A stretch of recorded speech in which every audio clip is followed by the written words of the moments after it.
People applaud what shines in public, but the things that save us are almost always done in private. A medal clinks, a sacrifice whispers.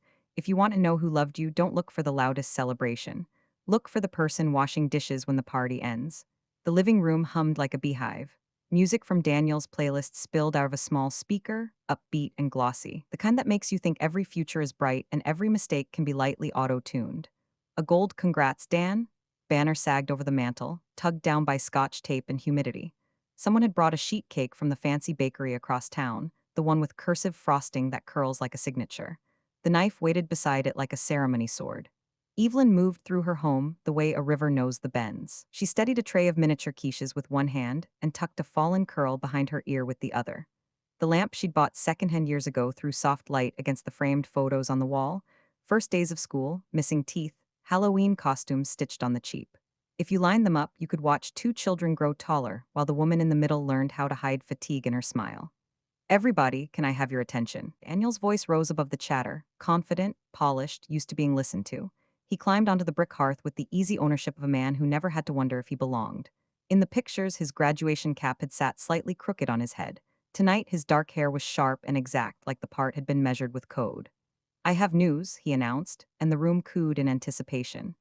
"As of this morning, your boy is officially a senior product director." Applause broke like a small storm. Someone whistled, someone else said, "Knew it." Daniel took a bow half in jest, half in habit, his cheeks flushed with achievement. Success has a way of warming the face. Evelyn set the tray on the coffee table and joined the clapping, her hands soft with years of sanitizer and winter air. "That's wonderful, honey," she said, and meant it. She always meant it when it came to her children's steps forward, even when each step landed a little farther from her. "Wait," Daniel said, palms out. "I haven't introduced the real star." He reached for the hand of a tall woman in a slate blue dress. "Everyone, this is Kenzie." Kenzie smiled like a skylight opening. "Hi, so nice to meet you all," she chirped, and it didn't sound false. Her nails were small, neat rectangles, 10 little declarations of competence. "Kenzie's a growth strategist," Daniel said, proud. "Runs a team, what is it now, 30? 38, she said, apologetic about the number as if she'd been caught taking more than her share. 38, Daniel repeated for effect. "She's basically a wizard of scale." "Scale," someone echoed. "Like it was a new season we could all move into." Evelyn smiled, warm and brief. "Welcome," she said, meaning it as a mother and a host, not as an audience. "Mrs. Carter, your home is adorable," Kenzie said, glancing around. "It's got that curated cottage vibe, so on trend." "Oh, it's just lived in," Evelyn said. "Trends come after you've lived long enough." There was laughter, gentle and polite. Daniel leaned down and kissed the top of his mother's head, quick, careful not to smudge himself on affection. "Mom made the spread," he told the room. "She loves this stuff. She could have been a caterer, honestly."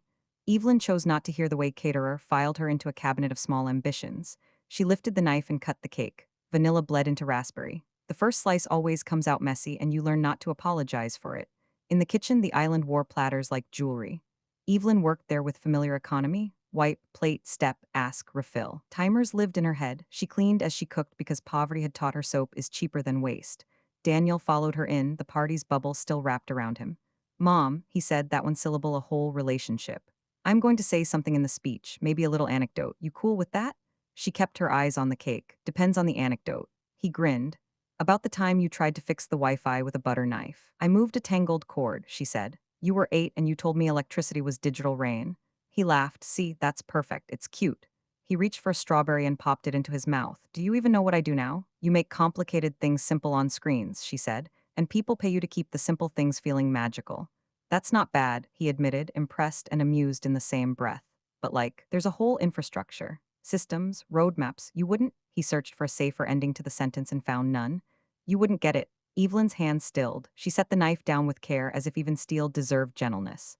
"No," she said, "maybe I wouldn't. He didn't mean harm. Most harm doesn't. It arrives as a shrug, a laugh, a small place you weren't invited to." Kenzie slipped into the doorway with the loose ease of someone good at arriving where people already are. "Do you need help in here?" "Oh, I'm all right," Evelyn said. "These hands have a rhythm." "I wish my mom liked to host," Kenzie blurted, then blushed. "I mean, she's great, but she doesn't do this. She's a corporate attorney. Dinner is usually Postmates." "Food is food," Evelyn said. "Love is how it's served."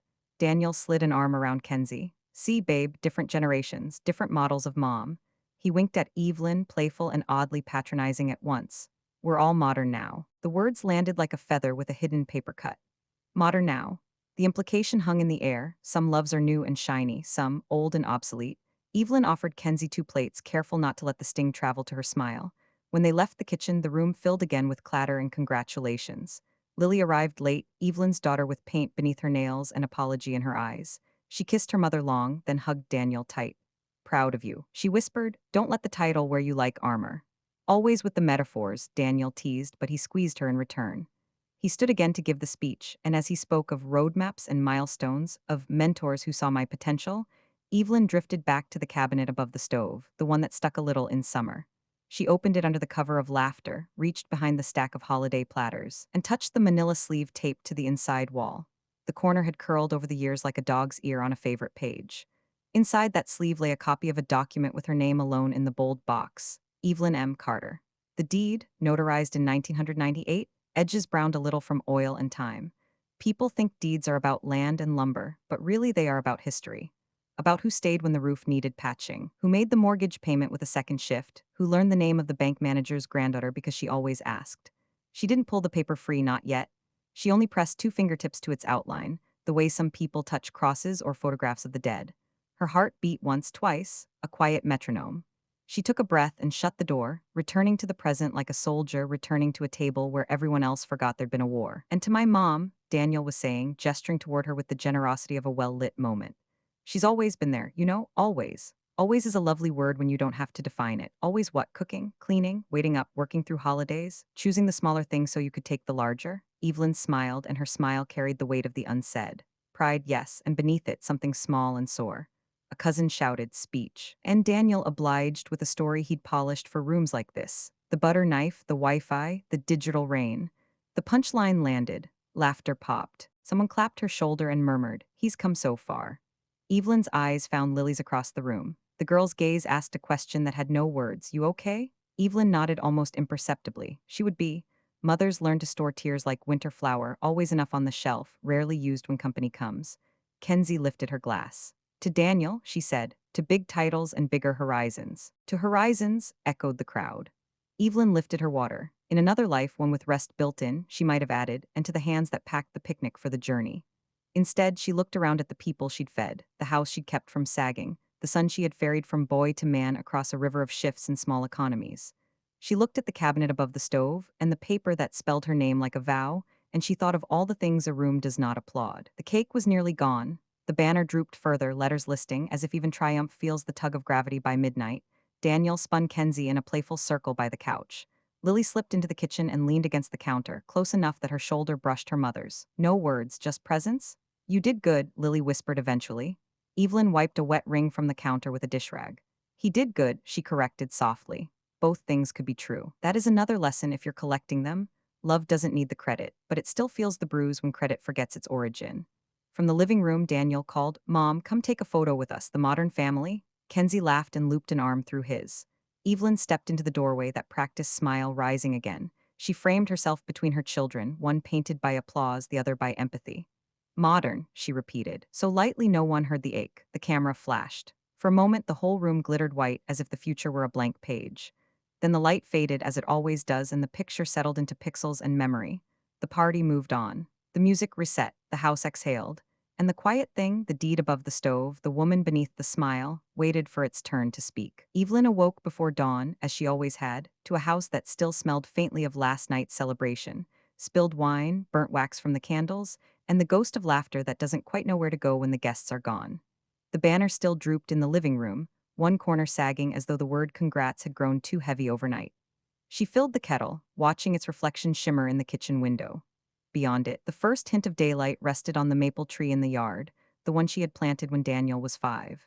She could still remember him digging with a plastic shovel, announcing that the tree would be his height in a week. The boy had been wrong about the speed of trees, but not about growth. He had, after all, outgrown her in every way that counted and some that didn't. She poured boiling water over the tea bag, listening to the soft hiss of release. Mornings were the only time the house spoke gently. By afternoon, the walls would echo with phones ringing, messages pinging, and life rushing forward. For now, she could still hear the quiet voice of the past, the one that said, "You built this?" She was 28 when Michael left. It had been a Tuesday, which felt like an insult. Tuesdays were supposed to be unremarkable, the sandwich meat of the week. But that morning, he'd packed a single suitcase and said he was done being poor. "I can't live like this anymore, Eve," he'd said, standing in their kitchen where the linoleum curled up at the edges. "You deserve more, I deserve more." And then he was gone, the air behind him still carrying the smell of aftershave and failure. That evening, Evelyn had worked her double shift at Mercy General Hospital, changing Roman 4 and checking vitals, her face set in the calm expression of someone who could not afford to fall apart. The charge nurse had handed her a new admission, an elderly woman with pneumonia who whispered, "You have kind eyes."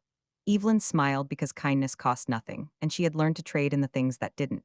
By the time she came home, Daniel was asleep on the couch with cartoons still flickering across the screen. Lily, barely 3, was curled against him, her thumb in her mouth, trusting that the world would stay exactly as it was. Evelyn stood there for a long moment, still wearing her scrubs, still smelling faintly of antiseptic and metal. That night, she wrote a list on the back of an old grocery receipt: bills, rent, groceries, daycare, gas. The ink smeared where her hand trembled. At the bottom, she added, "Keep the house." That was the start of her war.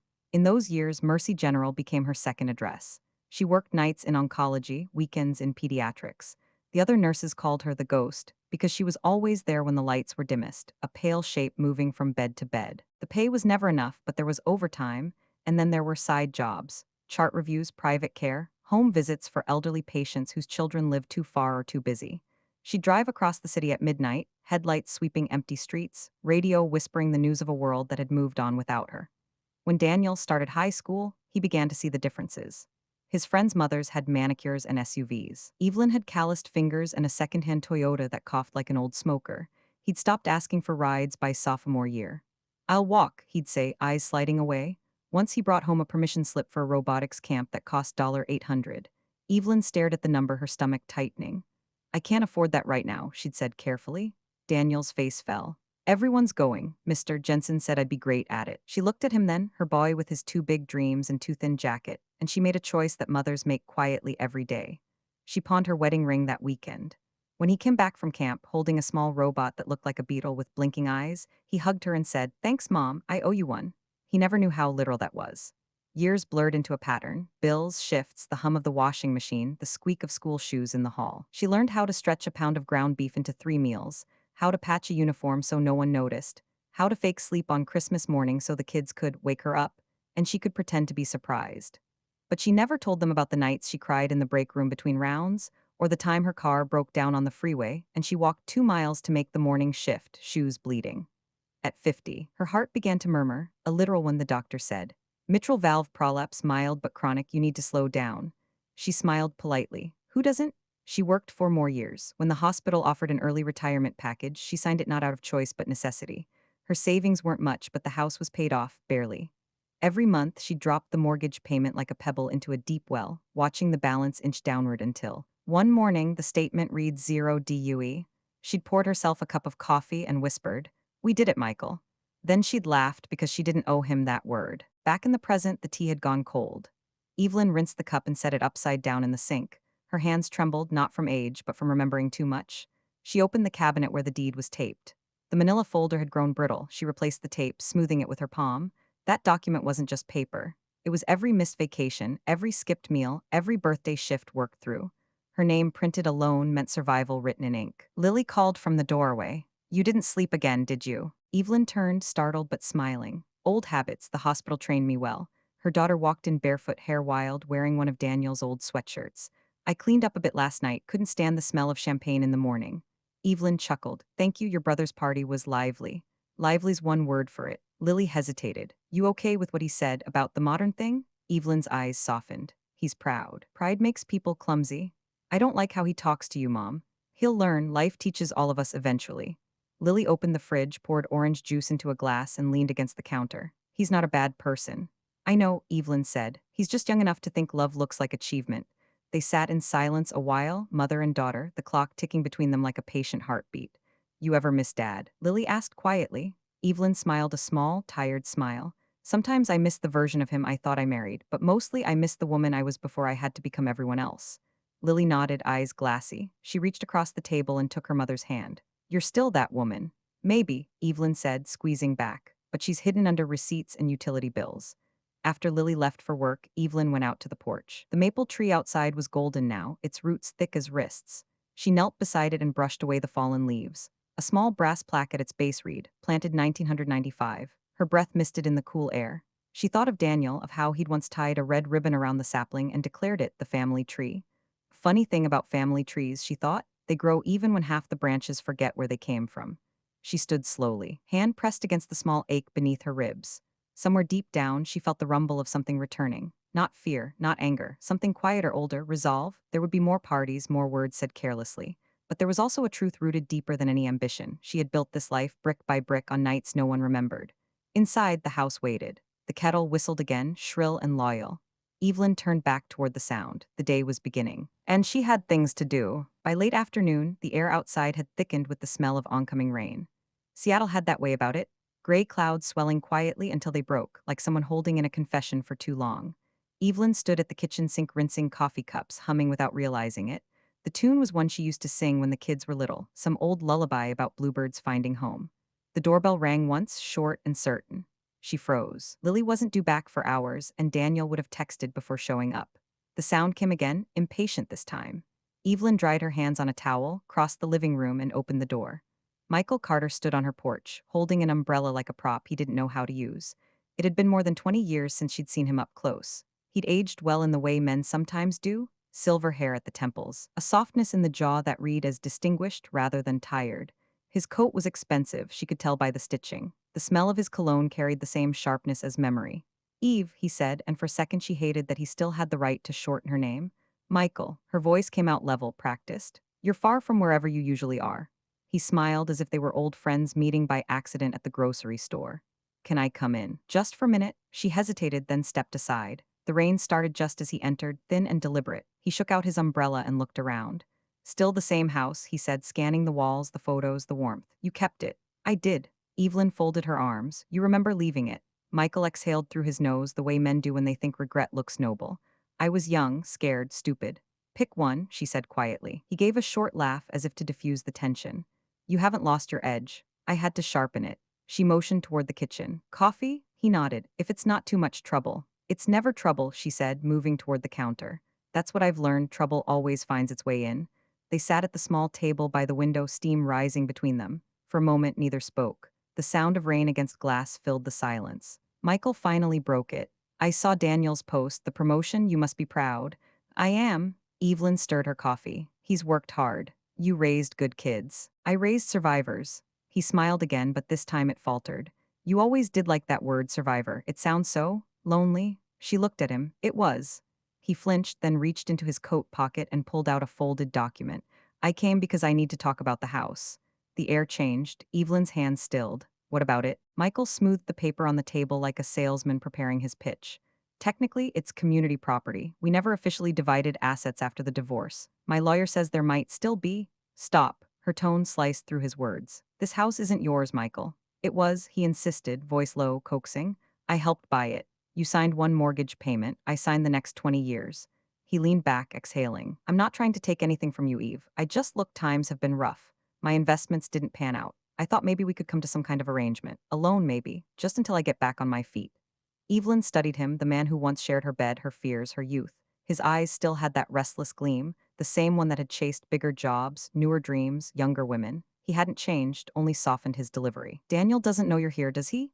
She asked. Michael hesitated. Not yet, but he and I have been talking again. We've reconnected. Reconnected, she repeated. That's a polite word for recruited. He frowned. Don't make it sound ugly. I just want to be part of their lives again. You want to be part of what they've built, she corrected. The rain outside grew louder, drumming against the window pane. Evelyn stared past him, watching it slide down the glass like time itself. You know, Michael, when you left, Daniel asked if it was his fault. He was 8. I told him no, that grown-ups sometimes break before they bend. He believed me, I'm not sure I did. Michael's voice softened. I made mistakes. Mistakes are tripping over a toy in the hallway. What you did was a decision. He looked down at his coffee. You always had a way with words, and you always had a way of not listening to them. For a long time, neither spoke. The clock above the stove ticked. Somewhere down the street, a car door slammed. Michael finally stood, straightening his coat. If you change your mind about helping me, you know how to reach me. I do, Evelyn said, and that's what worries me. He paused at the door, hand on the knob. You haven't changed. I have, she said. You just don't recognize quiet strength when it's not holding you up anymore. He left without another word. The door clicked shut, the sound too clean for the mess he'd dragged in. Evelyn stayed at the table, staring at the paper he'd left behind, some legal draft half printed, half pleading. She folded it neatly, then slipped it into a drawer next to old birthday cards and tax receipts. Let him think he'd planted a seed. He'd only reminded her to tend the soil. The rain eased. She rose and went to the window. The maple tree swayed, strong and rooted. She whispered to it, a habit she'd never broken. "You've seen storms worse than this." Behind her. The kettle began to hiss again. She turned off the burner, poured another cup, and sipped slowly. The quiet didn't comfort her this time. It felt like warning. Somewhere in her chest, a small, familiar ache stirred, the sense that peace never lasts when someone else believes they're owed your calm. Evelyn looked around the room that had carried her through decades of nights and bills and birthdays. Everything she had worked for stood in these walls. She thought of Daniel, his pride, his naivete, and knew Michael's visit was only the beginning of something larger. The ghosts of her past weren't done knocking, and this time she intended to open the door on her own terms. 2 days after Michael's visit, the house felt strange to Evelyn, too still as if it were listening. Rain had come and gone, leaving the world damp and glimmering. The maple tree out front dripped steadily into the gutter, each drop like a metronome for her thoughts. She'd told no one about Michael's sudden reappearance, not even Lily. But secrets have a way of leaking through cracks, the way rainwater finds its path through the smallest seams in a roof. It was a Saturday morning when Daniel showed up without warning. His car, a sleek electric thing that hummed instead of growled, pulled into the driveway like it belonged somewhere better. He stepped out holding 2 lattes, smiling in that effortless way people do when they've rehearsed it. "Mom," he said brightly, "I brought coffee." Evelyn wiped her hands on a dish towel, surprised but not unhappy to see him. "You must be reading my mind. Please, you don't drink half this fancy stuff." He handed her the cup anyway. "Oat milk, 2 pumps of caramel. Kenzie says it's the best." Evelyn smiled faintly. "Kenzie's very sure of herself. That's why I like her," Daniel said, leaning on the counter. "Confidence scales. In relationships, too." Evelyn tilted her head. "Does it?" He shrugged. "Depends on the partner." He said it lightly, but there was an undercurrent, something that buzzed just below his tone. They sat at the table. For a few minutes it was pleasant, Daniel talking about his new role, Evelyn nodding in the right places. Then, somewhere between his third sentence and her first real sip of coffee, the air shifted. "Mom," he said finally, eyes fixed on the tabletop, "Dad came by my office yesterday." Evelyn's heart skipped. "Did he?" "He said he talked to you." She set the cup down. "He did. And he wanted money," she said simply. Daniel frowned. "He said you two never finalized the property settlement, that technically part of the house still?" "Stop." The word came out sharper than she intended. "Daniel, your father and I settled everything years ago." "Mom, you know I don't like getting caught in the middle." "Then don't," she said. Daniel leaned back, rubbing the bridge of his nose. "He's not trying to take the house. He's just struggling. He said you wouldn't even listen." Evelyn felt a small fire ignite in her chest. "Your father's been struggling since the day he left. He struggles with commitment, with honesty, with anything that doesn't have his name on it. That's not fair. It's the truth." "Maybe," Daniel said, "but he's still my dad." Evelyn studied him, his neatly trimmed beard, his expensive watch, the familiar defensiveness she'd seen in Michael decades ago. "And I'm still your mother," she said softly, but that never seemed to count as much. The silence that followed was thick enough to chew. Daniel broke it first. "Look, I'm just saying there are things we don't know about the house." He mentioned what? That he was on the original deed. Evelyn laughed once, short and bitter. "He thinks he was. He never read a paper in his life unless it had his signature already on it." "Then prove it," Daniel snapped before he could stop himself. Evelyn froze. "Excuse me?" he sighed, running a hand through his hair. "I didn't mean it like that. This whole thing feels messy. If you'd show me the documents, I could tell Dad to back off." Evelyn turned toward the window, watching sunlight creep across the maple leaves. "You don't trust my word?" "I trust you," he said too quickly. "I just want clarity." She looked back at him, eyes calm but unreadable. "Clarity has a cost, Daniel. You'll find that out someday." He shifted in his seat, suddenly smaller. "Mom, why make it so complicated? It's just paperwork." "It's never just paperwork," she said quietly. They didn't notice Lily in the doorway until she spoke. "What's going on?" Daniel turned, startled. "You shouldn't eavesdrop. It's my house too," Lily said. "Not legally," Daniel muttered. "Daniel," Evelyn's voice cut through like glass. "Don't." Lily stepped forward, arms crossed. "Dad came by my studio yesterday." Evelyn blinked. "What?" "He said he wanted to catch up, asked about my art, my commissions, then casually mentioned he might move back into the neighborhood, said it'd be nice to be closer to his house again." Daniel frowned. "That's not what he told me." "Of course not," Lily said. "He tells everyone what they want to hear." "Stop turning this into another attack," Daniel said. "You've hated him since you were a kid." "Because I remember, Daniel. We were old enough to rewrite it into some noble exit story, but I remember the yelling, the slammed doors, the bills piling up while Mom worked 2 jobs." "Lily? No, you need to stop treating him like he's a victim." He left, we stayed. Daniel pushed back from the table. "You think I don't know what she did for us? I do, but Mom also hides things. She acts like martyrdom is a virtue. Maybe if she just talked to people." "People?" Evelyn said. Voice low, you mean your father? Daniel hesitated. He deserves a chance to explain. Evelyn stood. He's had 20 years of chances. Lily put a hand on her mother's arm. It's not worth it, Mom. But Evelyn wasn't looking at her. She was staring at Daniel, and for a moment he saw the woman who'd once stood at his hospital bed when he had pneumonia at 9 years old, the same eyes that hadn't slept in 2 days but still smiled when he woke up. Those eyes were not angry now, they were tired in a way he didn't recognize. Daniel, she said quietly, you want documents? Fine, they're in the cabinet above the stove, go look.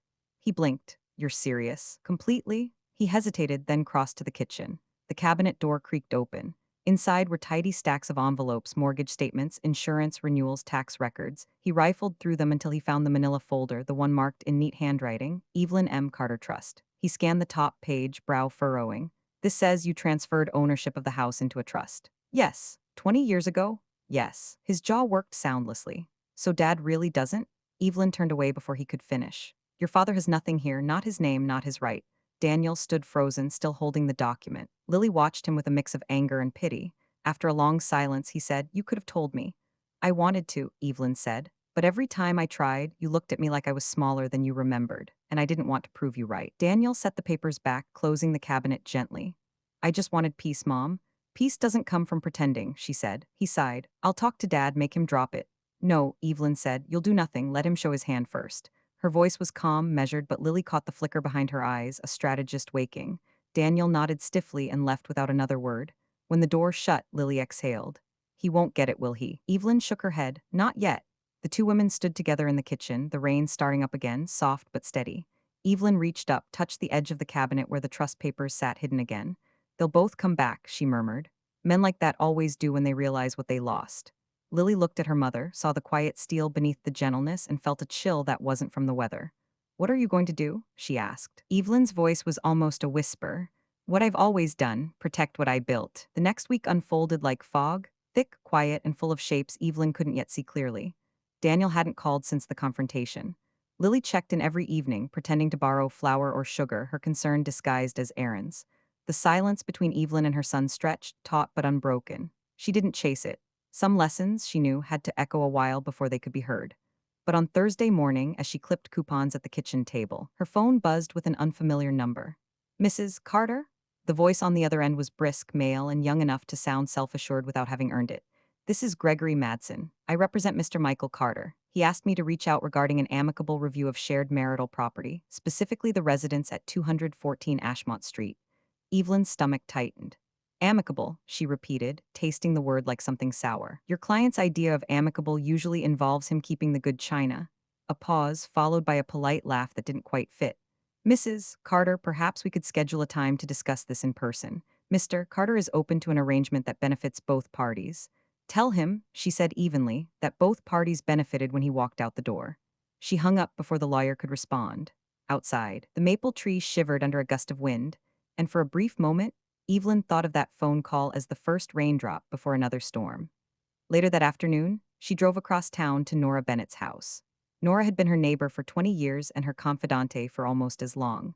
She'd also once worked as a paralegal at a small firm downtown, which made her the closest thing Evelyn had to legal counsel she could actually trust. Nora opened the door wearing gardening gloves and a skeptical smile. You've got that face, Evie, the one that says someone's been stupid again. Someone's been Michael again, Evelyn said. Ah, Nora sighed, and the idiot parade marches on. They sat in Nora's kitchen, sunlight slanting through lace curtains, the smell of basil and soil lingering in the air. Evelyn explained everything, the visit, Daniel's doubts, the phone call. When she finished, Nora took off her glasses, rubbed her temples, and said, He's fishing. For what? For leverage, Nora said. He's probably talking to Daniel because he knows you won't play the guilt card, but your son still carries enough hope in his pockets to make a fool of himself. Evelyn exhaled slowly. I'm tired, Nora. I thought after all these years I could just rest in what I built. Nora gave her a look that was half sympathy, half reprimand. Rest is for people who stop building. You haven't. You're just laying the bricks quieter now. Evelyn smiled faintly. You always make hard work sound poetic. That's because poetry's cheaper than therapy. The following day, Daniel called. His voice on the phone was cautious, tentative, the way you speak to someone you've just realized you may have underestimated. Mom, can we meet? Evelyn hesitated, then said yes. They agreed on a cafe near his office, a glass and steel place that smelled of espresso and ambition. When she arrived, Daniel was already there, wearing a suit that cost more than her first car. His laptop sat open, screen glowing with spreadsheets and emails, as if he couldn't bear to be seen without proof of productivity. "Thanks for coming," he said, standing awkwardly. "Of course." He gestured for her to sit. "I talked to Dad again." "Of course you did. He's seeing a lawyer, so I've heard." Daniel looked pained. "Mom, please don't make this harder than it has to be. He's not trying to hurt you." "Then what would you call this?" "He just wants fairness." Evelyn folded her hands on the table, her voice calm but sharp. "Fairness? Tell me, Daniel, what's fair about a man disappearing for 2 decades and then reappearing to claim half of what he never paid for?" Her son winced. "It's not that simple. It's exactly that simple." He sighed, looking away. "Mom, I asked Dad to let me handle this, to talk to his lawyer. I figured, maybe I can mediate." "Mediate?" she echoed, "like this is a corporate merger. Everything's easier when you keep emotion out of it." "Daniel," she said softly, "emotion is what built this house. Mortgages are paid with money, but homes are paid with everything else." He didn't answer. She could see the conflict in his face, the son who remembered her exhaustion against the man who needed tidy explanations. Finally, he said, "Look, I set up an appointment with someone, an actual lawyer, neutral. She can go over everything, see who's right." "Who's right?" Evelyn repeated. "And what if she tells you I am?" Daniel hesitated. "Then I'll apologize." Evelyn smiled, weary but proud. "Then I suppose I'll have to be patient." That night, back at home, she sat at her dining table under the soft hum of the ceiling fan, papers spread out like the cards of a quiet gambler. She had the trust documents, the mortgage release, the final divorce decree, all neatly bound and stamped. Her handwriting in the margins was tidy, almost delicate. She reread each line, her eyes catching on the phrase sole beneficiary and trustee, Evelyn M. Carter. She traced it with her finger, not out of vanity but reverence. The phone buzzed again. This time it was a text from Daniel. "Meeting with lawyer set for Monday. Dad will be there. Please don't come angry. Let's just make it civil." She stared at the screen until the words blurred, then typed back a single reply. "I'll be there. Don't worry about me." On Monday, the sky was pale and lidless, the kind that makes you squint just stepping outside. The law office was downtown, marble floors, glass doors, the smell of toner and new carpet. Evelyn walked in wearing her best navy coat and a calmness that had taken years to perfect. Daniel and Michael were already seated at the polished oak table. Michael smiled, that same rehearsed half-smile he used to wear after every apology he never meant. The lawyer, a woman in her 40s with a clipboard and tired eyes, rose to greet Evelyn. "Mrs. Carter, thank you for coming. My name is Rebecca Lang. I'm a mediator, not an advocate. My goal is to ensure clarity and fairness for everyone involved." "Fairness," Evelyn said mildly, "seems to be the word of the week." Rebecca smiled thinly, gesturing for her to sit. "Mr. Carter believes there may have been some oversight during the division of assets. He's requested verification of the house title." Michael leaned forward, tone almost gentle. "Eve, I'm not accusing you of anything. I just think after all these years, we should make sure everything's transparent. For the kids." Evelyn turned her gaze to him, unblinking. "You mean for yourself." "Let's stay civil," Rebecca interjected. Evelyn opened her folder, pulled out a copy of the trust deed, and slid it across the table. "This is the ownership record. Filed March 17, 2003. Hamilton and Monroe Legal Services, witnessed and notarized." Rebecca scanned the document, her eyebrows lifted slightly. "This indicates the property was transferred into a private trust under your sole ownership prior to the divorce finalization." Michael frowned. "That can't be right." "It's very right," Evelyn said softly. "I made sure of it." He leaned back, forcing a laugh. "You planned this all along." "I planned to survive," she corrected. Rebecca cleared her throat. "Legally, Mr. Carter, this house is outside any joint asset division. It belongs entirely to Mrs. Carter." Daniel sat in stunned silence, looking between them. Evelyn almost pitied him the moment a man realizes the narrative he inherited doesn't match the facts. Michael's jaw tightened. "You tricked me." "No," Evelyn said. "You ignored me. There's a difference." Rebecca began to gather her papers, signaling the meeting's end. Michael stood abruptly. "This isn't over." Evelyn met his gaze with a calm he couldn't touch. "For you, maybe not. For me, it's been over for 20 years. As she walked out, Daniel followed her into the hallway. "Mom, wait." She turned. "I didn't know. I really thought." She reached up, brushed his cheek gently. "I know what you thought, sweetheart. That's why I never told you. You needed to believe your father was someone he wasn't. But now you know who he is and who I am." Daniel's voice cracked. "You didn't have to fight this alone." Evelyn smiled faintly. "I never had a choice, but now neither do you. You get to decide which truth you'll live with." She walked toward the elevator, her heels clicking like punctuation on a sentence that had taken 2 decades to write. Outside, the sky had turned gray again, but it no longer felt heavy. It felt earned. That night after the meeting, Evelyn returned home to a house that felt heavier than before. The maple outside was still dripping from the afternoon rain, each drop falling in rhythm with her thoughts. She slipped off her coat and stood in the entryway, staring at the framed photographs along the hallway. Daniel at his graduation, Lily with paint-stained hands, All the little moments she had built brick by brick, proof that her sacrifices had been worth something. But even as she looked, she knew something had shifted. The war she thought she had already fought was stirring again, this time not in courtrooms or documents, but in the hearts of those she loved. The next morning came pale and cold. Evelyn brewed coffee, the smell filling the kitchen like a ritual. Her phone buzzed with a message from Daniel. Dad's furious, says the trust was manipulative. He's talking about appealing the mediation decision. She sighed, set the phone face down on the table, and took a long sip of coffee. It was exactly as Nora had predicted. Michael would never walk away quietly. Men like him rarely accepted that someone else could write the final chapter of their story. A few minutes later, the phone buzzed again. Please, Mom, can we talk about this before it gets worse? Evelyn typed back slowly. There's nothing to discuss, Daniel. I have the papers and I have peace. He can't take either. She sent it, then immediately regretted the sharpness. She wasn't angry at Daniel, she was angry at the part of herself that still expected him to defend her without hesitation. The kettle clicked behind her. She poured another cup, this time for company. Nora would come by soon. She always did after big storms, whether the kind made of rain or people. By 10, Nora arrived, carrying 2 lemon muffins and an air of pragmatic calm. She set the pastries on the counter and gave Evelyn that look, the one that meant tell me everything without pretending you're fine. He's trying to appeal, Evelyn said before Nora could even take off her coat. Nora snorted. He can appeal to God if he wants. The law won't change. I know, Evelyn said, but he's using Daniel again, twisting things. Then stop letting him. Evelyn blinked. You think I'm letting him? I think you're still trying to protect your son from the truth, Nora said gently. You've spent your whole life cushioning the blows. Maybe it's time he feels one for himself. Evelyn leaned against the counter, staring out the window. He's a good man, Nora, just blinded by what he wishes his father was. Then let the blindness burn itself out, Nora said, unwrapping a muffin. You can't save him from disappointment. You can only make sure it doesn't swallow you too. They sat together in silence for a while, the kind of silence only old friends can share. Then Evelyn stood and went to the small filing cabinet beside the dining table. She opened the bottom drawer, revealing rows of neatly labeled folders: mortgage, trust, tax statements, letters. From the back, she pulled out a small, black notebook. Its cover was worn, corners soft from years of use. She placed it on the table. What's that? Nora asked. Every payment, every shift, every extra hour I ever worked, since the day he left. She flipped through the pages, columns of numbers, dates, scribbles in the margins.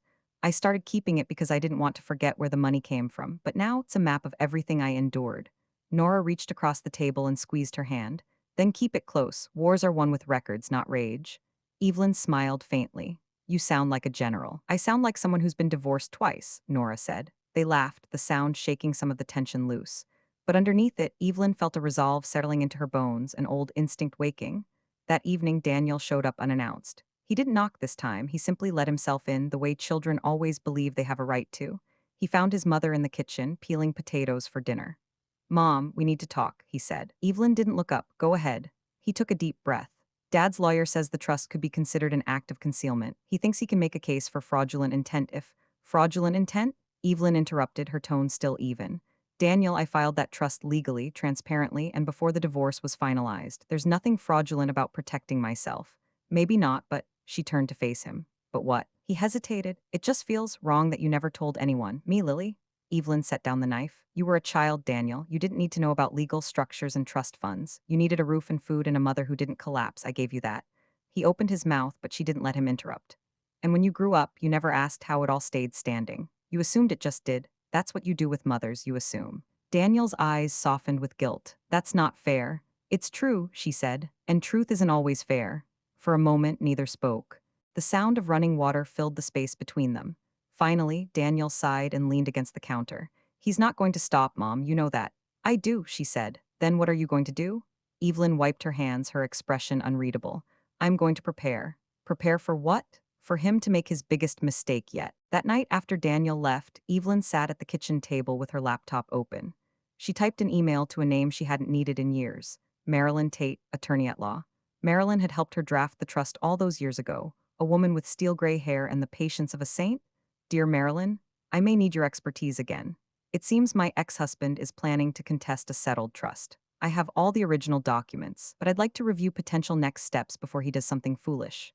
Warmly, Evelyn M. Carter. She hit send and closed the laptop. Then, almost without thinking, she took her phone and began to record a short video. The screen lit her face softly in the dark. For the record, she began, her voice calm, every payment, every signature, every hour worked was mine. No one gave me this life, I earned it. If anyone ever questions that, these files, this house, and this name will speak louder than any accusation. She stopped the recording and saved it. The file name appeared on the screen, The Quiet War, EC. Evelyn leaned back in her chair, exhaling deeply. The rain had started again, tapping lightly against the window pane. She didn't feel fear anymore, only focus. The first battle had been survival.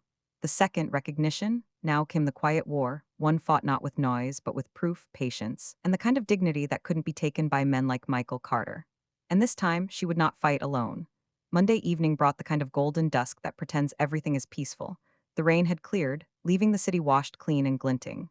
Evelyn stood at the kitchen counter, arranging silverware with the same precision she'd once used for Roman four lines. The dining table was already set, linen napkins, her best dishes, a candle flickering in a low glass jar. It had been Daniel's idea to have dinner together. Just us, he'd said on the phone that morning. We need to reset, Mom, talk things out. His tone had been too careful, the kind that carried a warning inside the kindness. She suspected Michael's fingerprints all over it. Still, she agreed. Sometimes peace required walking willingly into enemy territory, even when that territory was your own home. Lily arrived first, bringing a bouquet of white tulips wrapped in brown paper. She kissed her mother's cheek. I know tonight's going to be something. These might soften the air. Evelyn smiled. You always did believe beauty could change the temperature of a room. Sometimes it can, Lily said, glancing toward the door. Is Daniel really coming? Evelyn nodded. He said 7. Just him? I asked the same question, Evelyn said, voice dry. He said yes. They both knew that yes didn't mean only. The doorbell rang at 7 sharp. Daniel stood there holding a bottle of wine and a nervous smile. Mom, Lily. Come in, Evelyn said. Stepping aside, he did, setting the bottle on the table like an offering. Thought we could celebrate a truce.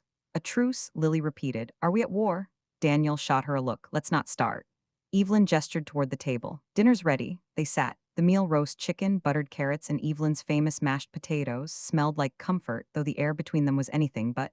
For a while, they talked about safe things. Lily's latest art exhibit, Daniel's upcoming presentation at work. The small talk clinked around the table like silver spoons, pleasant, hollow, practiced. Then, inevitably, Daniel cleared his throat. Dad wanted me to apologize for how things went at the mediation, he began. Lily groaned softly. Oh, here we go. Evelyn didn't react, did he? Daniel nodded. He just thinks the situation could have been handled more collaboratively. That maybe if you hadn't. If I hadn't what? Evelyn's voice was calm, but her eyes were steady, unblinking. Daniel faltered. If you hadn't kept things secret, the trust, the deed, all of it, he felt blindsided. Your father's felt blindsided by the consequences of his own actions his whole life, Evelyn said. That's not my fault. Maybe not, Daniel said carefully, but it wouldn't hurt to be gracious. Lily dropped her fork. Gracious. Mom worked herself half to death so he could play midlife Renaissance man, and now you're asking her to smile while he tries to steal her house? It's not stealing if the law allows it to be contested, Daniel said, though he didn't sound convinced. Spoken like his lawyer, Lily muttered. Daniel's jaw tightened. I'm trying to fix this, not fight about it. Evelyn set down her napkin. And how exactly do you plan to fix it? He hesitated, then reached into his jacket pocket. Dad had a suggestion, a compromise. Lily snorted. Of course he did. Daniel ignored her and slid a folded paper across the table toward Evelyn. If you sign this, it confirms that any future appreciation of the property, if you sell it, is to be shared. It protects everyone, no more legal drama. Evelyn didn't touch the paper. And if I don't sign? Daniel sighed. Then he'll pursue it formally. He says he doesn't want to, but he will, Evelyn finished. Because that's what men like him do. They dress greed in reasonable language. Mom, please, Daniel said, sounding almost desperate. I just want peace. You don't have to make this a war. Evelyn smiled faintly. Daniel, this was a war long before you realized it. Lily leaned forward. You shouldn't have brought this here. I'm trying to help, Daniel snapped. I'm stuck between two people who can't let go of the past. Evelyn's voice stayed soft. The past is what built the roof over your head, sweetheart. You can't wish it away just because it's inconvenient. Her son's shoulders sagged. Why do you always make me feel like the bad guy? Because you keep showing up holding someone else's sword. The silence that followed was sharp. Even the ticking clock seemed hesitant to intrude. Finally, Evelyn reached for the folded paper. She didn't read it, didn't unfold it, just looked at it for a long moment. Then she smiled, gentle and deliberate. All right, she said. If signing this will give you peace, I'll sign it. Lily's head snapped up. Mom, what? Daniel looked stunned. You mean it? Evelyn nodded. Yes, I'm tired of fighting. If this is what it takes to end the noise, then so be it. Lily's voice trembled. You can't. That's exactly what he wants. Evelyn placed a hand over hers. It's all right, darling. Let your brother believe he solved something. Lily looked at her mother's face then, calm, unreadable, and something inside her shifted. Evelyn wasn't surrendering. She was setting the table for a very different ending. Daniel pushed a pen toward her. Evelyn signed neatly, her handwriting small and elegant, the ink drying fast on the paper. She handed it back with a serene smile. There, she said, now everyone can sleep. Daniel looked relieved, though confusion flickered behind his eyes. Thank you, Mom, you won't regret this. I never do, she said. Regret is for people who don't know how to prepare. Later, after Daniel left, Lily helped her mother clear the table. She kept glancing toward the signed paper still lying on the counter. Mom, she whispered, what did you just do? Evelyn stacked the plates one by one. I gave them what they wanted, the illusion of victory. That's dangerous. Not when the document they gave me is meaningless. Lily frowned. Meaningless how? Evelyn opened the top drawer and pulled out another sheet of paper, a duplicate of what she'd just signed, except for one small difference in the header, non-binding memorandum of understanding. Lily's eyes widened. You knew? I knew, Evelyn said. They'll think it's official, but it holds no legal weight, not without witness signatures or notarization. Her voice softened. Sometimes you have to let people think they've won to see what they do next. Lily stared at her, half in awe, half in fear. You really planned this, didn't you? Evelyn smiled, faint but certain. No, dear, I just stopped underestimating the men who keep underestimating me. She turned off the kitchen light, leaving only the faint glow of the candle burning low on the table. The signed document lay there in the dark, looking real enough to fool anyone who didn't know how to read fine print. Evelyn looked at it once more and whispered, almost to herself, let the quiet war begin. 2 days later, Evelyn's house sat under a hushed gray sky. The city had turned cold again, the kind of chill that carried whispers instead of wind. She moved through the morning quietly, coffee, toast, the sound of the radio murmuring the local news, everything in order, everything calm. On the surface, life looked like peace. But peace, Evelyn knew, was often just the stillness before something breaks. She was cleaning the sink when her phone buzzed across the counter. A message from Daniel lit up the screen. Dad says his lawyer is drafting paperwork. He'll call you this afternoon. Evelyn read the text twice, then smiled to herself. Of course he will, she thought. The ink on that agreement she'd signed wasn't even dry, and already Michael was scrambling to turn his illusion into a claim. She put the phone down and reached for her tea instead. The steam fogged her glasses, softening the edges of the world. Upstairs, the folder marked Evelyn M. Carter Trust waited on her desk, its documents organized, dated, witnessed, sealed. She'd spent the past 24 hours rereading every line, marking every clause that made her position airtight. Each sentence was a fortress, each signature a brick. She wasn't nervous, she was ready. The phone rang at exactly 1:30. Evelyn answered on the second ring. Mrs. Carter? The voice was male, measured, polite, but with a faint edge of strain. This is Gregory Madsen, counsel for Mr. Michael Carter. I hope this is a good time. It's always a good time for clarity, she said. Excellent, he replied, though his tone betrayed tension. I wanted to confirm that we've received the memorandum of understanding regarding the future appreciation of your property. I see, Evelyn said, stirring sugar into her tea. And, well, he hesitated. We're finalizing the formal version for your signature, one that will ensure proper legal recognition of the agreement you made with your son and ex-husband. Evelyn took a slow sip, savoring the silence before she spoke. You might want to double-check the document you're referencing, Mr. Madsen. I have it in front of me, he said quickly. Your signature is right there. I'm sure it is, she said softly, but you might notice that it lacks witness lines, notarization, and any binding language. What you're holding, Mr. Madsen, is a nice piece of stationery with no legal standing whatsoever. A pause, then. I beg your pardon. I don't think you do, she said, her voice smooth. But you should. It's standard practice to read what you're so eager to file. For a moment, the only sound was paper rustling on the other end of the line. Then came the sharp inhale, the sound of realization. Mrs. Carter, the lawyer said, his composure slipping. This appears to be non-binding? She finished for him. Yes, intentionally so. You deliberately. Protected myself? Evelyn interrupted. Yes, again. There was a long, embarrassed silence before he spoke. I need to speak with my client. I'm sure you do, she said, setting her cup down. You tell Michael I said hello, and that the next time he sends someone to outmaneuver me, he should at least make sure they've passed their bar exam. She hung up gently, the click of the receiver sounding like a final period. By evening, the phone began to ring again, this time. Daniel's number flashing. Evelyn let it buzz 3 times before she answered. Mom, his voice came through tight, urgent. What did you do? I had tea, she said, and a lovely chat with your father's lawyer. Mom, he's furious. He said you embarrassed him. He had a meeting with his firm and, oh, I'm sure he's had many embarrassing moments. He's an expert at creating them. This isn't funny, Daniel's voice cracked. He told me you tricked him. Evelyn's tone cooled. I didn't trick him. I simply stopped pretending to be the fool he expected. You could have told me your plan. You mean the same plan you delivered to me printed on his letterhead? Daniel went silent. Sweetheart, she said softly, you can't be on both sides forever. Sooner or later, you'll have to decide which truth to live with, his version or mine. I just want peace, he said again, his voice breaking on the word. You can't have peace while protecting the person who wages war, she replied gently. For a long moment, neither spoke. Then Daniel said quietly, he's going to lose everything, isn't he? Evelyn's voice softened. He already did, he just hasn't realized it yet. That night, while the house slept around her, Evelyn sat at her desk and wrote in her black notebook, the same one that chronicled every bill and every overtime shift. But this time, she didn't write numbers. She wrote words. I used to think silence was submission, but it was preparation. Men like Michael only hear what they can conquer. The rest they mistake for noise. I learned to let the quiet work for me. She closed the notebook and slipped it into the drawer beside the trust documents. At 11:43 p.m., her phone lit up again, this time a voicemail notification. She pressed play. Michael's voice filled the room, low and shaking. Eve, I don't know what game you're playing, but this isn't over. You can't just humiliate me and think I'll. She stopped the playback. She didn't need to hear the rest. Instead, she opened her email and forwarded a copy of all the trust documents and correspondence to her lawyer, Marilyn Tate, with a short message. Marilyn, the noise has begun. Please file for a formal cease and desist on any attempt to claim property rights. Include the recording if necessary. E. Carter. Then she turned off her computer, the screen dimming into black. The house was quiet again, but it was a different kind of quiet, no longer fragile, no longer fearful. It was the kind of quiet that follows certainty. Evelyn walked to the window, pulled aside the curtain, and looked out at the maple tree glowing under the streetlight. Its leaves had begun to fall, scattering like gold coins across the lawn. She smiled. Outside, change had already begun. And inside, the woman everyone underestimated was finally, truly, at peace with the war she had chosen to win. 3 weeks passed. The storms quieted, at least on the surface. Michael hadn't called again, though Evelyn knew silence was never his surrender, only his regrouping. Daniel had retreated too, leaving awkward voicemails that began with, "Hey, Mom," and ended with just checking in.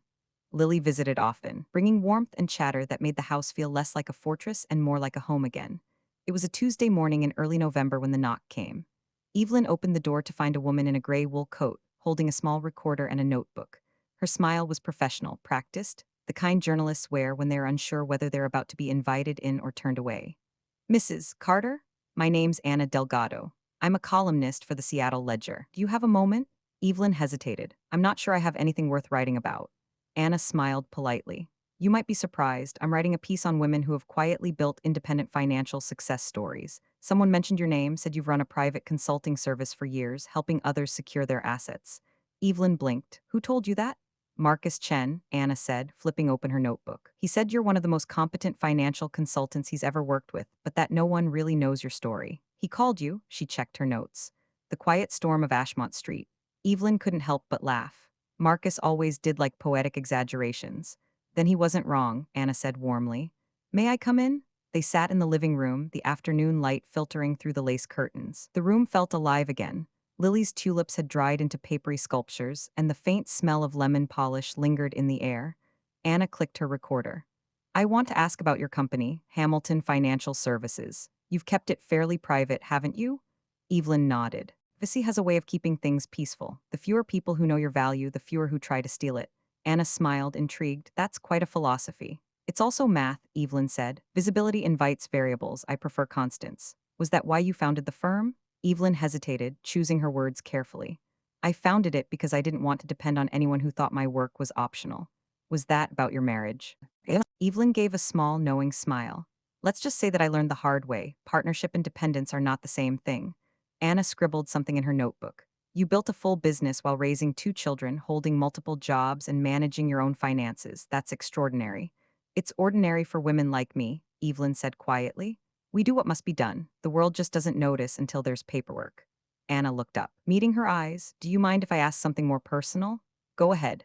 "There are rumors," Anna said gently, "that your ex-husband has been attempting to claim part of your estate. Some in your neighborhood said you handled it yourself without ever stepping into a courtroom." Evelyn smiled faintly. "Rumors have their own math too. They multiply faster than truth." "But is it true?" Anna pressed. Evelyn considered for a long moment. "Let's just say this, I built something with my own 2 hands, and I made sure no one could take it from me. That's not vengeance, that's literacy."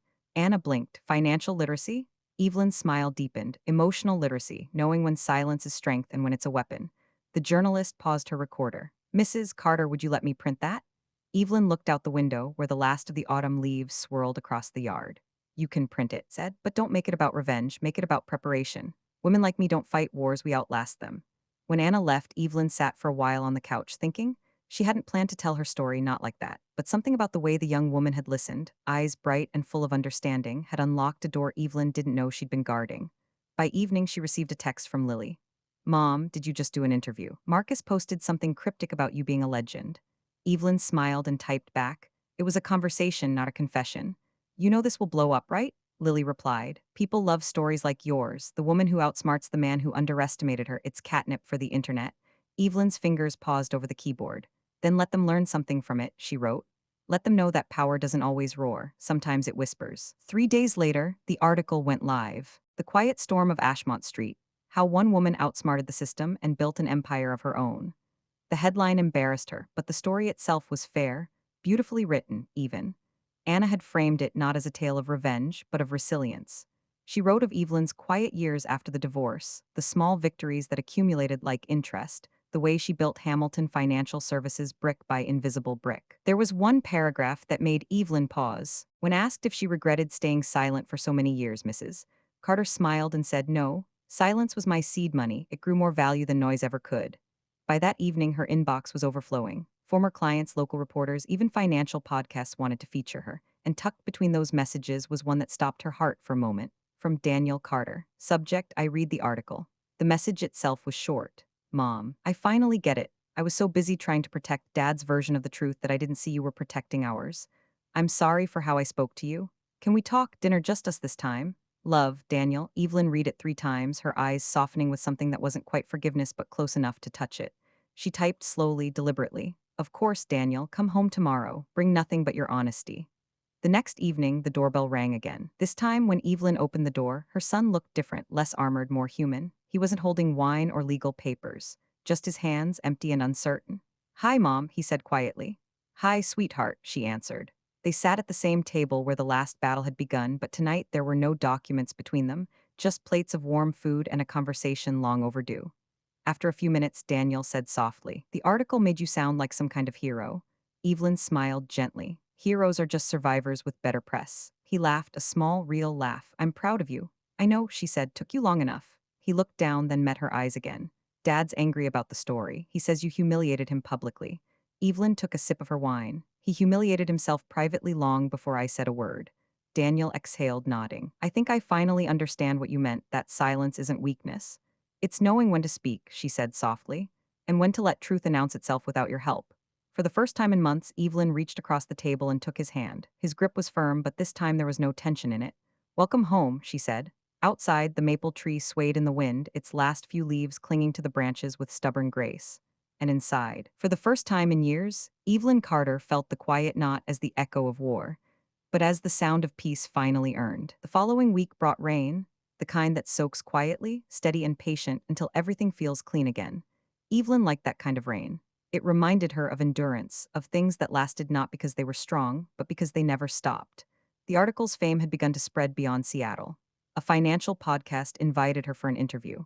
A university wanted her to guest lecture about financial autonomy for women over 50. Even Lily joked that her mother had become a viral feminist icon, though Evelyn laughed it off. She hadn't wanted fame, she'd wanted peace. But sometimes, she thought, peace arrives wearing a louder coat than expected. Still, part of her waited for the inevitable, the backlash, the confrontation, the part of the story that every storm saves for last. It came on a Thursday afternoon. She was in her garden trimming dead branches from the rose bushes when she heard footsteps on the driveway, heavy, unhurried. She looked up and there he was. Michael, older, thinner, but still carrying that same air of entitlement wrapped in fatigue. His once slick hair had turned silver at the edges, and his expensive leather jacket looked like a costume he no longer fit. Evelyn, he said, standing at the gate. She wiped her hands on her gardening gloves. You found the courage to visit. Impressive. I needed to talk, he said, face to face. I believe we've done enough talking through other people, she replied, turning back to her pruning. He hesitated. I'm not here to fight. Good, she said, clipping a stubborn branch, because I'm not here to lose. He exhaled, shoulders dropping. You always were good with words. Words are free, she said. Understanding costs something. Michael stepped closer. You made me look like a fool in front of everyone. That article, people think I was some kind of villain. Evelyn looked up, and I just want to tell my side, he said, almost pleading. I worked hard too, maybe not like you did, but you worked hard at appearances, she finished for him. You've always been diligent about the image, not the reality. That's not fair, he muttered. No, she said, it's accurate. He ran a hand through his hair, the gesture weary and familiar. You know, for years I thought you were small, that you lived under my shadow. I guess I never realized you were the one holding the light. Evelyn put down the shears. For a moment, the anger drained out of her. In its place, a kind of tired pity. Michael, I didn't build my life to prove you wrong. I built it because you left me no choice. He looked at her for a long time, his mouth tightening like he wanted to argue but couldn't find the words. Finally, he said quietly, I lost everything. You lost what you never valued, she replied. There's a difference. He nodded slowly. Daniel doesn't return my calls. That's between you and the mirror, she said softly. I thought maybe you could. Evelyn interrupted. I fixed things for 20 years, Michael. The roof, the bills, the children's hearts. You can fix this one yourself? He gave a small, broken laugh. You're colder than I remember. No, she said, I'm just finished. For a long moment, neither moved. Rain pattered gently on the porch roof, steady and cleansing. Michael finally said, You've changed. Evelyn met his eyes. No, I stayed the same. You just finally started seeing clearly. He nodded once, his shoulders sagging. I'll leave then. Good idea. He turned to go but paused at the gate, looking back. You really did win, didn't you? Evelyn smiled faintly. Winning was never the goal, but surviving with grace that was. And then he was gone, the rain swallowing his footsteps. That night, Evelyn sat by the fireplace with a cup of chamomile tea. Lily called from her apartment downtown, her voice bright and full of warmth. Mom, are you okay? Daniel told me he saw Dad's car near the house. I'm fine, Evelyn said. He just needed to hear the truth spoken calmly. Lily hesitated. And did you give him calm or closure? Both, Evelyn said. On the other end, Lily laughed softly. I swear you should write a book, How to Dismantle a Man's Ego Without Breaking a Sweat. Evelyn smiled. Maybe I already did, just not on paper. They talked a little longer, then said their goodnights. Afterward, Evelyn sat for a while in silence, watching the fire crackle low. Her reflection shimmered faintly in the window, an older woman with silver streaks in her hair and eyes that no longer waited for approval. The world had started calling her strong, but she didn't think of it that way. Strength sounded too loud, too masculine. What she'd learned was quieter: endurance, foresight, grace under betrayal. And now, for the first time in years, she felt no need to defend herself. The next morning, Daniel stopped by. He carried a folded newspaper under his arm and looked peaceful. Morning, he said. Morning, she replied, pouring him coffee. You look well. I am, he said. I talked to Dad. Evelyn raised an eyebrow. And? He said you told him the truth. He looked smaller. She nodded. He'll survive, just differently this time. Daniel sipped his coffee and then smiled faintly. The article went national, Mom. They syndicated it to The Guardian and The Post. You're officially famous. Then God help the women who start taking my advice, she said with a small laugh. Daniel set down the cup. Actually, they already are. Someone started a forum, the Quiet Storm Collective, women sharing their stories about rebuilding after betrayal. Evelyn's eyes softened. Then maybe something good came of all this. Something great, Daniel said. You gave them a blueprint. Evelyn shook her head. I didn't give them a blueprint, sweetheart. I just showed them what the foundation looks like when it doesn't crack. Daniel reached across the table and took her hand. You know, he said, I used to think success was titles, paychecks, houses, but now I think it's you sitting here, still standing, still kind. Evelyn smiled, her voice tender. Kindness isn't weakness, Daniel. It's the last luxury that no one can steal. They sat in comfortable silence, the morning light spilling across the table like forgiveness. Outside, the maple tree stood bare now, its branches empty, but not dead, just waiting for spring. And as Evelyn looked at it, she realized that was what she'd become too, not hardened, not defeated, but ready for what came next. The war was over, the house was hers, and this time the quiet finally meant peace. Winter came early that year. Frost glazed the windows by dawn, and the morning light spilled pale and cold across Evelyn's kitchen floor. She woke before the sun, as she always had, and brewed coffee in silence. The sound of the percolator was steady, comforting, like an old friend breathing beside her. It had been nearly 4 months since the article, and the world had slowly adjusted to her story. Her inbox still filled with messages from women she'd never met, single mothers, widows, retirees, each one sharing how they had finally taken control of their own lives. Many wrote with trembling gratitude, some with fierce determination. Evelyn read every message, replying to as many as she could. Each letter reminded her that what she had done was never just about a house. It was about reclaiming something far larger, the right to define herself. One morning she received a letter, handwritten and postmarked from a small town in Oregon. Dear Mrs. Carter, I'm 62 years old. I read your story and decided to finally open my own bakery. My husband said I couldn't, but I remembered your words. Preparation is its own power. So I prepared, and now I'm opening next week. Thank you for reminding me that quiet strength is still strength. With love, Marlene J. Evelyn held the letter to her chest, smiling through tears. It was strange, she thought, how stories travel farther than people ever can. By late afternoon, the doorbell rang. Lily arrived first, arms full of grocery bags, followed by Daniel carrying flowers and laughter. Dinner at Mom's, Daniel said cheerfully, the new family ritual. Not new, Evelyn corrected with a grin. just revived. They cooked together in the warm kitchen, their movements easy, familiar. Lily chopped vegetables while Daniel set the table. Evelyn stirred the soup pot, watching her children move around her like planets in gentle orbit. Daniel, Lily teased, you still can't fold napkins properly. Mom never made it look that complicated, he protested. That's because Mom's a magician, Lily said. Evelyn chuckled. No, dear, just someone who's had a lot of practice putting broken things back together. Dinner was laughter and stories, the good kind, the ones that soften the years between people. After dessert, Daniel stood, clearing his throat awkwardly. So, he began, I wanted to tell you both something. I'm leaving the firm. Lily blinked. What? You love that job. I loved what it was supposed to be, he said, but I've been consulting small businesses on the side, helping startups with sustainability plans. I want to do it full time. Use what I know for something that actually matters. Evelyn's smile was slow, proud. It sounds like someone finally learned what value really means. Daniel laughed softly. Guess I had a good teacher. Lily raised her glass to Mom, the original CEO of Survival. Evelyn clinked her glass to theirs, and to my two best investments. They laughed, and for a moment, everything the storms, the pain, the quiet wars felt distant, like a dream she'd already woken from. Later that night, after the dishes were done and the house had fallen quiet again, Evelyn stepped out onto the porch. The air was crisp, the sky a quilt of stars. The maple tree stood bare and silvered in the moonlight, its branches tracing delicate lines against the sky. It no longer looked empty to her. It looked patient, renewed. She thought of all the women who had written to her, of Lily's paintings, bold and full of color, of Daniel's rediscovered integrity, of Michael somewhere out there, perhaps finally confronting his own silence. And she realized something profound. She had spent a lifetime building walls strong enough to protect her family, but without realizing it, she had also built doors. Doors through which others might find their way to their own peace. The war was over, but the legacy had just begun. Evelyn turned back toward her house, the home she had built, protected, and finally shared. Light from the living room spilled warmly through the window, and she smiled to herself. For every woman who ever had to start over, she whispered, may your quiet become your power. Author's note: thank you, dear readers, for walking this journey with Evelyn Carter, through betrayal, resilience, and the rediscovery of dignity. May her story remind you that strength doesn't always shout.